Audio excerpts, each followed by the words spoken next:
نبی پاک صلی اللہ علیہ وسلم نے اللہ سے فاقہ مانگ کے لیا، یا اللہ ایک وقت روٹی دے، ایک وقت کا فاقہ دے، مانگ کے لیا نبی پاک مانگ کے۔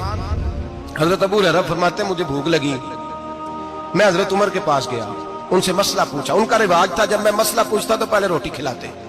تو نبی پاک صلی اللہ علیہ وسلم کے صحابی حضرت ابو ہریرہ رضی اللہ تعالیٰ عنہ فرماتے ہیں میں نے حضرت عمر سے مسئلہ پوچھا، میں نے کہا حضور مسئلہ بتائیں، تو کہتے پہلے ان کی عادت تھی جب میں مسئلہ پوچھتا تو روٹی بھی کھلاتے، آج انہوں نے مسئلہ ہی بتایا ہے، روٹی کوئی نہیں کھلائی۔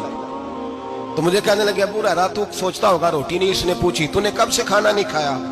میں نے کہا آج صبح سے۔ تو جناب عمر کہنے لگے میں نے کل صبح سے نہیں کھایا، چل ابو بکر صدیق کے گھر مسئلہ پوچھتے ہیں۔ کہتے جناب صدیق اکبر کے دروازے پہ گئے، جا کر کے ان سے مسئلہ پوچھا۔ ان کی بھی عادت تھی جب کوئی مسئلہ پوچھنے جاتے تو دسترخوان بچھا لیتے، کہتے آؤ روٹی بھی کھلاتا ہوں مسئلے بھی بتاتا ہوں۔ کہتے ہیں گئے تو انہوں نے بھی مسئلہ بتایا، روٹی کوئی نہ پوچھی۔ تو کہنے لگے عمر ابو ہریرہ تم لوگوں نے کل پرسوں سے نہیں نہ کھایا ہوگا۔ اور ابو بکر کو 4 دن گزر گئے ہیں، تھوڑا سا دودھ ملا ہے یا کھجور ملی ہے، روٹی کوئی نہیں ملی، چلو در رسول پہ چلتے ہیں، آؤ حضور کی بارگاہ۔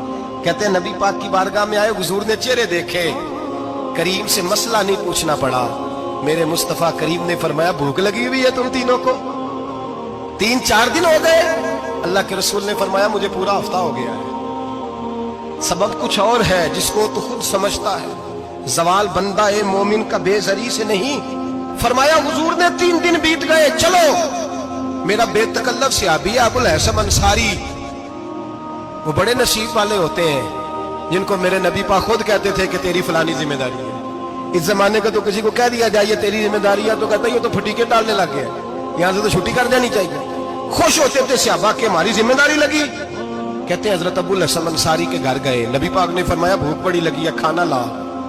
کہتے ہیں حضور نے اسے کہا تو اس آدمی کو تو وجد ہی ہو گیا، اس نے کہا میرے اتنے نصیب کہ حضور